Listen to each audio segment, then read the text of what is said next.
For those of you who follow this channel, you know that I'm projecting $300 a share for Tesla by the third quarter or so, and heading towards 400 by the end of the year. Might take until the first quarter of next year, but that's where I think the market is headed. And it's got one major reason.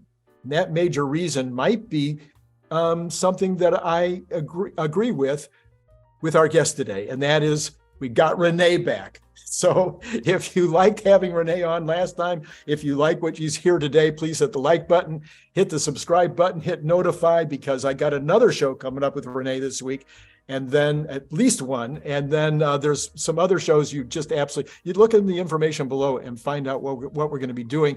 And while you're down there, click on the Patreon button and join my Patreon. It's only $5 a month. All right, so let's get into it with Rene for our second show together. Rene, I really enjoyed what we did on the first show, and we were talking a little bit about the macro. And basically, we were saying that we were in fair agreement that the number one reason that Tesla stock is down, way more than it should be, down more than 50% from its highs, is because that the macro is now risk off. And at the time it hit the 1.2 valuation, the market was totally risk on, giving people like Rivian $100 billion valuation. And now Tesla's at 160. You just can't make this stuff up. You couldn't write a script for television where Rivian is worth 100 billion 2 years ago and Tesla's only worth 160 billion today. At least not if you're a financial guru like you. So to remind folks, Rene is basically in the business of valuing companies. That's what he does. Big corporations when they're doing mergers and acquisitions. Rene, did I get that right? Yeah. Thank you, Randy, for the invitation. Glad to be back. Okay. So tell me what your thinking is. What do you think about my projection that Tesla will be worth, and based on almost 100% on the macro? In other words, if they execute normally within the 1.8 to 2 million vehicles that they're promising to do, if they execute within that normal range, regardless of any other catalysts that might come along the way, just the macro going up the rest of this year, and that's what I believe will happen. We'll have a bull market that'll start sometime in the middle of the summer, will take us to 300 and maybe going towards 400 by next year. Yeah, it's difficult to say what the stock market will do in the near term, right? But I do agree with you that currently we're probably more at like an overly pessimistic assessment. There's a lot of recession fears out there, and it seems to be that most bad things are priced in. So we can, if some of those do not come to fruition, it could certainly recover, hopefully meaningfully, and It's interest rates, they could come down. For example, we could see a recovery in the broader vehicles market. I think most of us are waiting for this big great financial crisis style recession, right? But if we think about it, we have actually had a couple of recessions already over the past, let's say 1 or 2 years. Last year we had 2 quarters with GDP being down, and then we also had many industries being in recessions that happened like sequentially, not at the same time. So for example, first we had the lockdowns, and then like the durable goods performed well. Then later on, services then recovered, and with the price increases, the durable goods came down a little bit.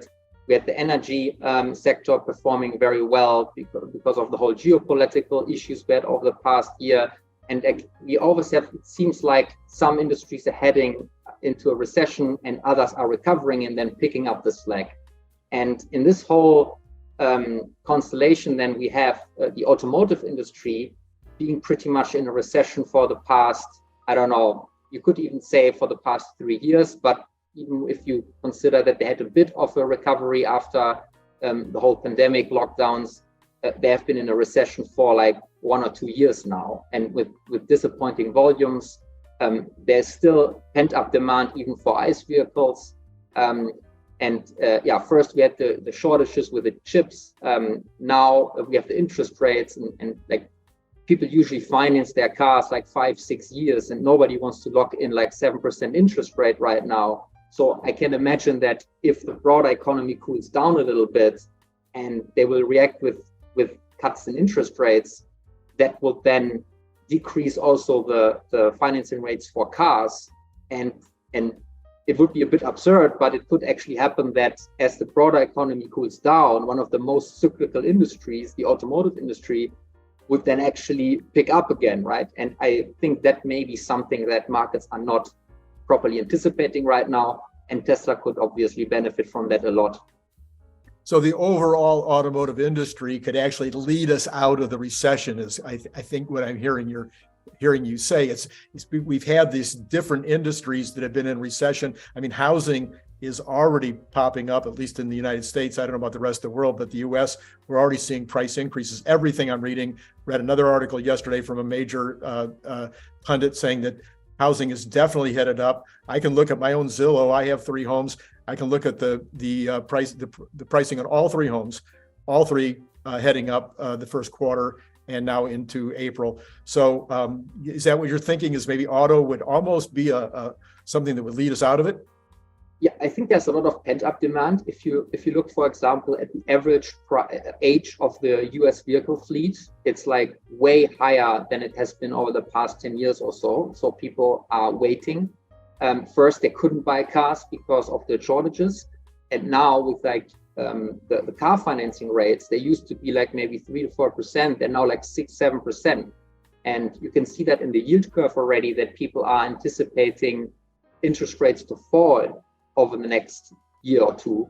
And like nobody wants to be the fool who locks in 7% for 5 or 6 years right now, right? So you better wait, and in a year from now, maybe you can get a rate that's 1 or 2% lower.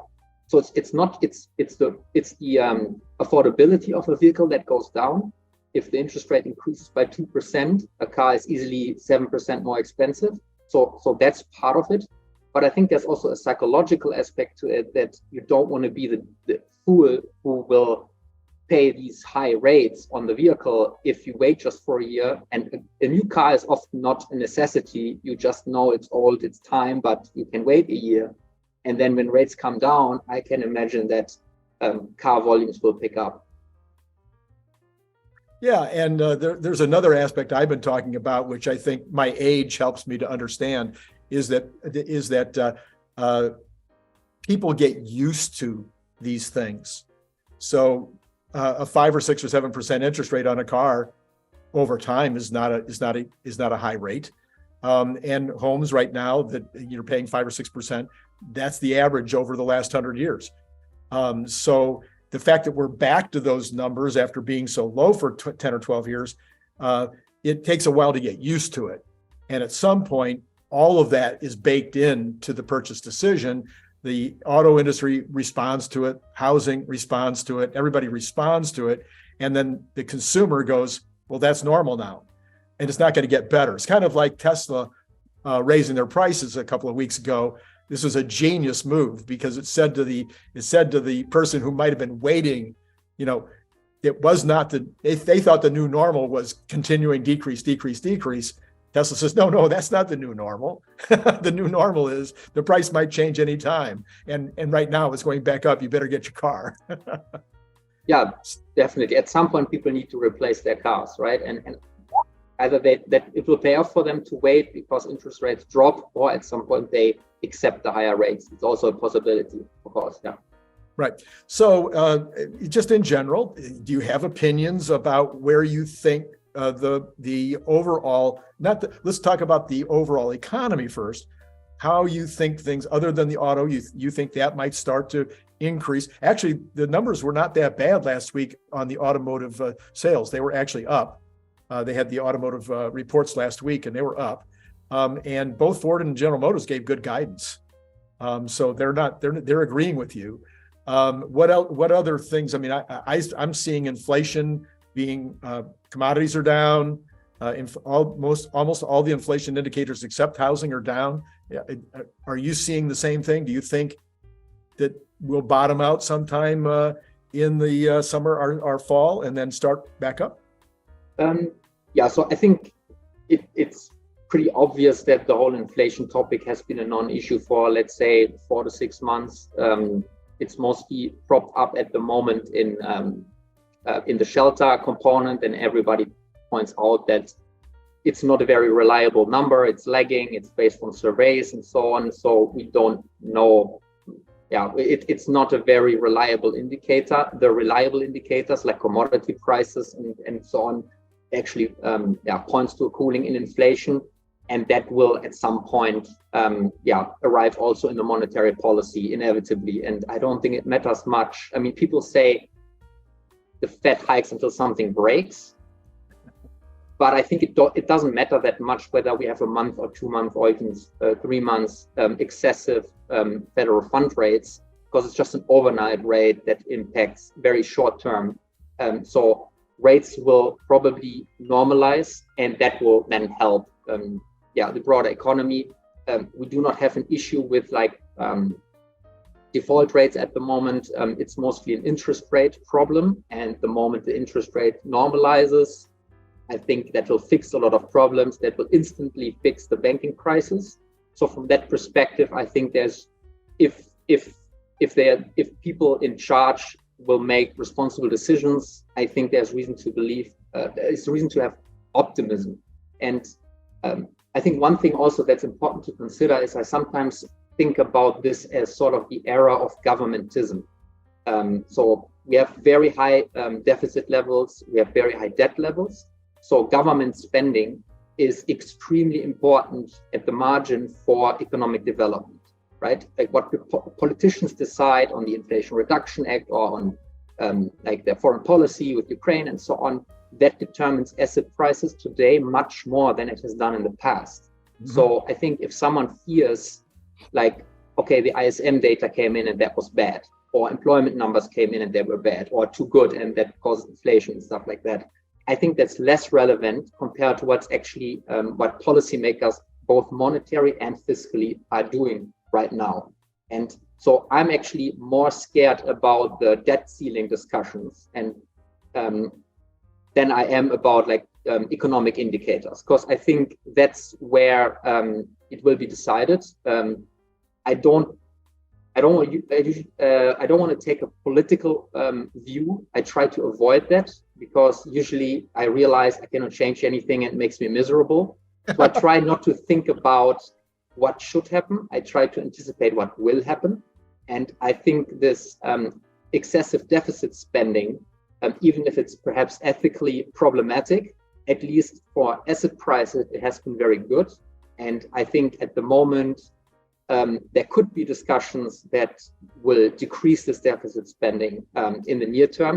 So that's the risk that I'm more concerned about compared to what the normal business cycle is doing. So I think the credit cycle with public debt, public deficit spending, these things I think are more important in my mind than what private investment decisions are. Yeah, so you would be, I don't know if you follow Cathie Wood, but Cathie Wood is very worried about the public sector, pushing the private sector aside, in particular right now with banks, where the Fed is offering better rates than you can get by going to the, not the Fed, but the Treasury is offering a better deal on your money than you can get down at your local bank. So of course the money is flowing out of the banks and into treasuries, which is not good for those regional banks. But as you point out, it's a policy decision that could fix that overnight. I mean, they could make that, they could flip a switch and the flow would go back the other way in a week. Yeah, that's exactly it, right? If you look at the consumer balance sheets, they're very strong. Households in the US have cash levels like never before, 4 times higher than they were before the whole pandemic. So I don't think the private sector is a problem at all. And you just pointed out the treasury, it's not just the treasury rates, actually. It's not just let people take their money from the stock market and put it into a treasury bond. It's directly at the Fed. So the Fed, they have, I don't know how familiar you are with it, but the Fed actually has something which is called the reverse repo facility. That's basically like a savings account that you can have with the Fed. And it's not just banks that have the savings account with the Fed, it's also money market funds. So you could put money into a money market fund, and the money market fund puts that into a savings account with the Fed, and they're being paid like 5% on that. And this balance right now is like $2.5 trillion, right? It's a huge amount of money that's just sucked out of the system. And at some point, when rates will drop, this will not be that attractive anymore. And then these 2.5 trillion will look for productive deployment somewhere else. And then it will go into maybe more risky bonds and maybe eventually in equities again. Yeah, I was reading this morning where some of the smaller investment groups, they call them home businesses or something, or home, I forget what it's called. Somebody maybe in the comments can remind me. They do this analysis, and there's a 12% of the money is in cash, but they argue, but the survey that was just taken said that cash, that these people are starting to get more risky. They're more risk on, but they're not thinking in terms of this risk on behavior. They're not thinking of putting it back into equities. They're thinking about putting it into private loans. So, private house loans or private, land loans or whatever into hard money loans as opposed to into equities. So that's not very encouraging that the folks who are the most risk on maybe right now would be these smaller investors. But they're not looking back towards equities. But it'll happen. I call it itchy fingers. That at some point, the folks that invest a lot of money, they have to do better than the other folks who invest a lot of money. They have to show some reason for their existence, and their fingers get itchy, and they're like, okay, I got to find something that's going to give me a better return. So I think that's going to be one of the factors as we go into the fall. Is there's going to be some of this cash or the money that's being put into the money market funds and whatnot will start to move back into riskier equities so that they can prove how good they are at making these decisions. Yeah, I haven't looked into that, but yeah, could definitely be the case. All right, so we're partial agreement, at least. You think that maybe we're going to bottom out, whatever the bottom is, maybe not even go negative. Would that be a true statement? Do you think we'll go negative again, or do you think we'll stay above the line? I don't know. I definitely think that the sensitivity of the economy to the interest rate is probably higher than what people fear. So maybe I don't expect a sharp drop of GDP like similar to 2008. I more expect like a weakening, and then that will come with slower, lower inflation. Interest rates will be cut, and we'll kind of like have this endemic growth environment with positive numbers, but like falling interest rates, and that should lift then asset prices again, hopefully. All right. Well, Rene, really super cool to have you on for these two shows so far. And I know that we've got at least one more lined up. So if you liked Rene, let me know that you liked Rene so that we can plan for many, many future times. And then, of course, hitting the subscribe button is always wonderful, the notify button, and then, of course, looking for more people to join me on Patreon. So thanks again, Rene, and it's been great talking to you folks. Click the link below to get your paperback, Kindle, or audiobook now.